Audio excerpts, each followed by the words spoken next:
तो आइए करते हैं ऑनलाइन।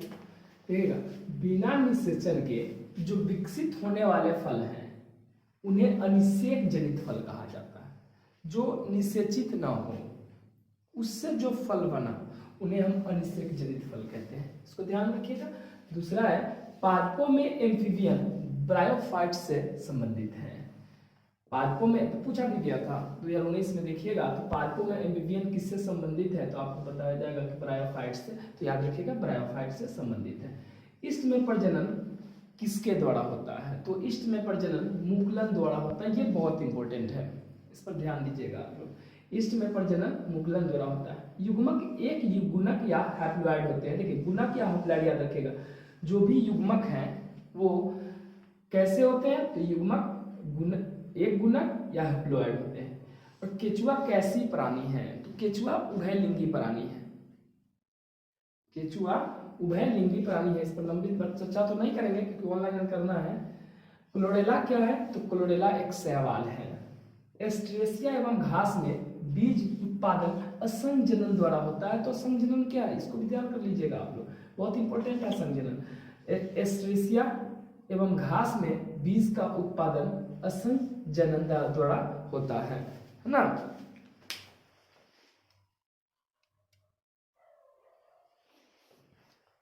तो हम लोग जानेंगे एस्ट्रेसिया एवं घास में बीज का उत्पादन असंजनन होता है। तो इंपॉर्टेंट है असंजनन। असंजनन को याद रखिएगा कि जब लैंगिक जनन का पूरा सिस्टम, लैंगिक जनन किसमें परिवर्तित हो जाता है, अलैंगिक में, तो उसे असंजनन कहते हैं। इतना याद रखिए कि जब लैंगिक अलैंगिक में बदल जाता है तो इसे असंजनन कहते हैं। युग्मनज द्विगुणित संरचना है, पूछा था युग्मनज कैसी संरचना है, तो द्विगुणित संरचना है। सेब का पुष्पासन खाया जाता है, ये भी इंपॉर्टेंट है। सेब का पुष्पासन खाया जाता है, तो एक बात तो याद है, सेब क्या है, तो एक आभासी फल। कैसे आभासी फल है, तो सेब का फल अंडाशय से बनना चाहिए था, लेकिन वह अंडाशय से न बन के उसके बगल से ही उसका पुष्पासन बन जाता दोनों तरफ से, पूरा का पूरा, अर्थात सेब आभासी फल कहलाता है। तो सेब का पुष्पासन ही खाया जाता है। शुक्राणु के शीर्ष पर एक्रोसोम पाया जाता है। अगर हम शुक्राणु की फिगर लें, अगर हम शुक्राणु की फिगर बनाए थोड़ा सा, तो ऊपर वाला पार्ट जो होता है, जो टोपी बना होता है इसका शुक्राणु का, वो होता है एक्रोसोम, और बीच वाले पार्ट को मध्य भाग और नीचे वाले भाग को पूंछ कहते हैं, और यहीं पर मध्य भाग होता है इसका। आगे बात करते हैं, ज्यादा लंबा हो जाएगा। शुक्राणु के शीर्ष पर एक्रोसोम पाया जाता है। एक महिला पूरे जीवन काल में 400 अंडे उत्पन्न करती है। एक स्वस्थ महिला है जो अपने पूरे जीवन काल में 400 अंडे उत्पन्न करती है। इंपॉर्टेंट है, याद रखिएगा 400 अंडे, एक महिला 400 अंडे, अंडे बोले तो अंडाणु, अर्थात 400 अंडाणु पूरे जीवन काल में वो 2019 में पूछा गया प्रश्न है ना। मनुष्य, बंदर तथा चिंपैंजी ऋतुस्राव चक्र को दर्शाते हैं।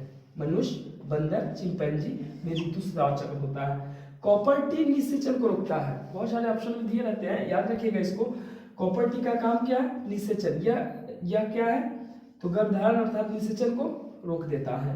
मानव में एक महीने में सगर्भता के बाद भ्रूण में सर्वप्रथम किसका निर्माण होता है, सर्वप्रथम हृदय का निर्माण होता है। मानव में एक महीने के सगर्भता में सबसे पहला जो भ्रूण बनता है, भ्रूण क्या, तो मतलब जो पेट के अंदर बच्चा बन रहा है छोटा सा, वो भ्रूण होता है। वही क्या है, तो सबसे पहले हृदय, दिल का निर्माण होता है।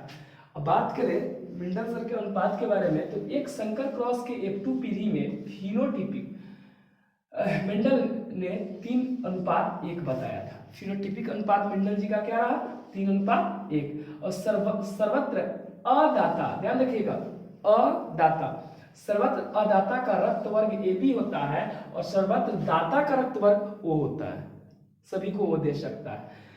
अब ध्यान दीजिएगा, अब आते हैं थोड़ा सा, क्लाइनफेल्टर सिंड्रोम के रोगी में क्रोमोसोम की संख्या 47 होता है। क्लाइनफेल्टर टर्नर सिंड्रोम, क्लाइनफेल्टर की बात करें सिंड्रोम में, तो एक क्लाइनफेल्टर रोगी बीमारी है जो अनुवांशिक होता है। तो क्लाइनफेल्टर सिंड्रोम के रोगी में क्रोमोसोम की संख्या 47 अर्थात 1 बढ़ जाता है। क्या बढ़ जाता है, 44 + XY हो जाता है, अर्थात यह नर में होने वाला, पुरुष में होने वाला बीमारी है।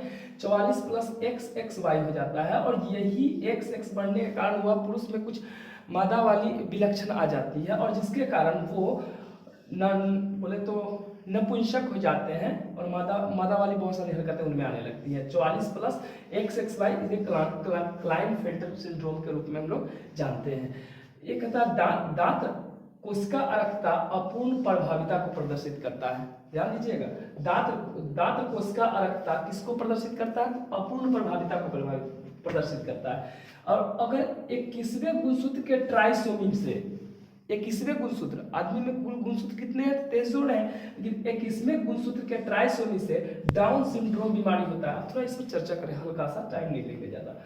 21वें गुणसूत्र की बात करें तो 21वें गुणसूत्र 20 प्लस एक इसके लिए एक्स एक्स है, लेकिन यहाँ पर x x triple x x हो जाता है। 20 प्लस ट्रिपल एक्स हो जाता है तो ट्राइसोमी हो गया। तो एक ट्राइसोमी से डाउन सिंड्रोम बीमारी हो जाता है। डाउन सिंड्रोम की खोज भी किसने किया था? तो डाउन ने ही करा था 1866 ईस्वी में। डाउन सर ने ही करा था, डगलस डाउन नाम है उनका। तो 1866, जिसके कारण उन्होंने यही नाम दे दिया था। तो डाउन सिंड्रोम बीमारी हो जाता है। इसमें बच्चा मंगोलियन तरह का हो जाता है, और ये बच्चा अधिकतम 8 से 12 वर्ष तक जी पाता है, जिंदा रह पाता है, इसके बाद वो मर जाता है। तो याद रखिए इसको। मनुष्य में गुणसूत्र की संख्या पुरुष में देखिए तो 44 प्लस एक्स एक्स होता है, और मादा में देखिए तो 44 प्लस एक्स वाई होता है। पुरुष में 44 प्लस मादा में 44 प्लस एक्स एक्स, और पुरुष में 44 प्लस एक्स वाई होता है, पुरुष मादा। ये गुणसूत्रों की संख्या।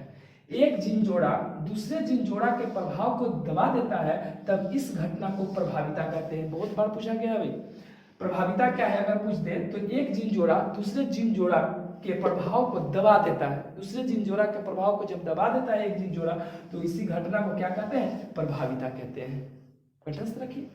अब देखिए कुछ मुख्य टॉपिक है, जैसे डीएनए से एमआरएनए बनने की क्रिया को ट्रांसक्रिप्शन कहते हैं। ट्रांसक्रिप्शन, ट्रांसलेशन, दो चीज बायोलॉजी में इंपॉर्टेंट है। डीएनए से एमआरएनए मैसेंजर आरएनए बनने की क्रिया को ट्रांसक्रिप्शन कहा जाता है, और मैसेंजर आरएनए से प्रोटीन संश्लेषण की क्रिया को ट्रांसलेशन कहते हैं। जैसे डीएनए से एमआरएनए का बनना, और एमआरएनए से जो प्रोटीन संश्लेषण होता है उसे हम ट्रांसलेशन कहते हैं। डीएनए से एमआरएनए का बनने की क्रिया क्या हो गई? ट्रांसक्रिप्शन। और एमआरएनए से प्रोटीन संश्लेषण की क्रिया, प्रोटीन संश्लेषण याद रखिएगा, प्रोटीन संश्लेषण की क्रिया ट्रांसलेशन कहते हैं। देखिएगा, ओपेरॉन मॉडल को जैकब एवं मनोज ने प्रस्तावित किया था।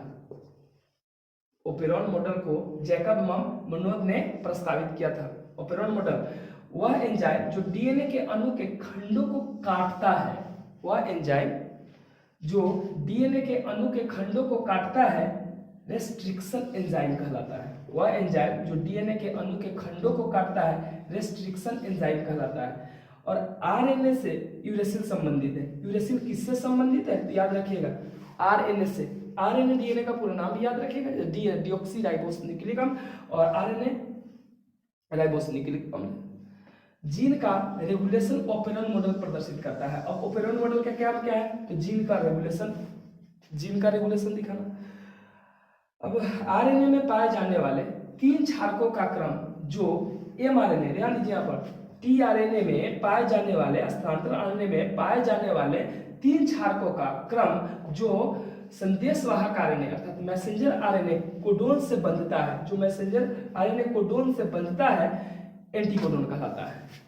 एंटीकोडोन क्या है? तो ध्यान दीजिए, टीआरएनए में पाए जाने वाले 3 क्षारकों का क्रम, टीआरएनए में पाए जाने वाले 3 क्षारकों का क्रम जो मैसेंजर आरएनए से बनता है, जो मैसेंजर आरएनए कोडोन से बनता है, एमआरएनए कोडोन से बनता है, उसे ही हम एंटीकोडोन कहते हैं। क्लियर है? आगे देखिए।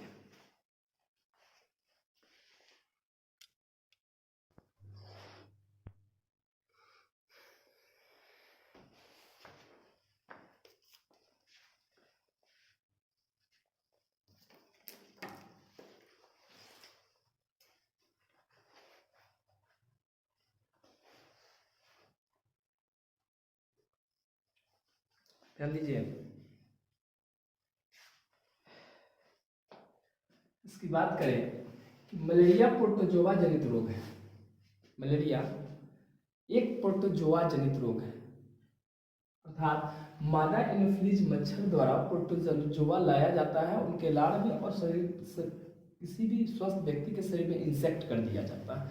और जब इंसेक्ट कर दिया जाता है तो वह प्रोटोजोआ उनके ही बॉडी में रक्तों के साथ मिलकर बढ़ना शुरू हो जाता है। इस पर डिटेल से बाद में बात करेंगे। मलेरिया प्रोटोजोआ जनित रोग है। दूसरा बात करें, इसका वाहक कौन है, तो मादा एनोफिलीज मच्छर, इतना याद रखिए। दाद कवक जनित रोग है, दाद कवक से होने वाला रोग है।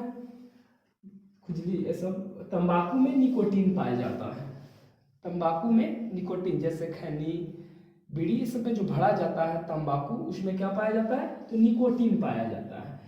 पापावर सोमनीफेरम से अफीम प्राप्त किया जाता है, याद रखिएगा, पापावर सोमनीफेरम से अफीम प्राप्त किया जाता है। कुष्ठ रोग, क्षय रोग, हैजा जीवाणु जनित रोग है। जीवाणु से होने वाले रोगों में ये मुख्य रूप से कुष्ठ रोग, क्षय रोग, हैजा जीवाणु जनित रोग है। दूसरा बात करें बिडाल परीक्षण, जब आदमी को बहुत जोर जोर का बुखार आने लगता है तो इसमें बिडाल परीक्षण किया जाता है। तो बिडाल परीक्षण टाइफाइड की पुष्टि के लिए किया जाता है। जो बिडाल टेस्ट कराई जाती है वो टाइफाइड बुखार है या नहीं है इसके जांच के लिए करते हैं। दूसरी बात करें, ऐसे पदार्थ जिनके प्रति प्रतिरक्षा अनुक्रिया होती है, एंटीजन कहलाता है। एंटीजन क्या है, तो ऐसे पदार्थ जिनके प्रति प्रतिरक्षा अनुक्रिया होती है, एंटीजन कहलाता है। हिस्टामिन तथा सीरोटोनिन एलर्जी के कारण निकलने वाले रसायन हैं। हिस्टामिन की बात करें तथा सीरोटोनिन की, तो ये एलर्जी के कारण निकलने वाले रसायन हैं। ताइचुंग-1 धान की किस्म है। ताइचुंग-1 किसकी किस्म है, तो ये धान की किस्म है। ट्रांसजीनिक जंतुओं के रूप में सबसे ज्यादा चूहा है। सबसे ज्यादा कौन है, चूहा है ट्रांसजीनिक जंतुओं के रूप में। पोमैटो आलू एवं टमाटर की एक कायिक संकर है। पोमैटो क्या है, तो आलू एवं टमाटर की एक कायिक संकरण है। प्रतिजैवी का निर्माण सूक्ष्म जीवों द्वारा होता है। जो एंटीबायोटिक हम लोग लेते हैं, जैसे कि पेनिसिलिन, कोई भी एंटीबायोटिक है, जितने लोग ना सब किसके बने होते हैं, किसके द्वारा बनाए जाते हैं, सूक्ष्म जीवों के द्वारा।